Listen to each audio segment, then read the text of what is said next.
अस्सलाम वालेकुम दोस्तों। गुजरात और मुड़ मंडी के ਜਿਹੜੇ लोग ने वो यूरोप पहुँचने वास्ते कई मुल्कों के बार्डर क्रॉस कर सकते हैं, तो इस्लामाबाद नहीं पहुँच सकते हैं।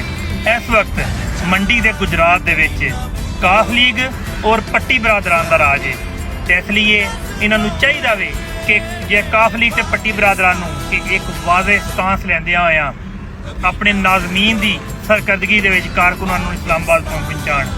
यह वक्त है आज़ादी का, यह वक्त है अपने बच्चों के मुस्तकबिल सोचने का, यह वक्त है कि गद्दार जिहड़े ने मीर जाफर ते मीर सादक नूं इयां करने का, यह वक्त है कि सानू अपने राइट्स ते अपने हकूक ते मुल्क की सालमियत वास्ते फैसला करने का।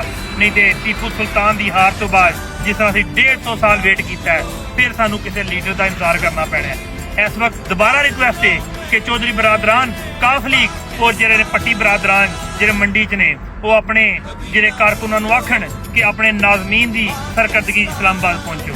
पाकिस्तान पाइंदाबाद।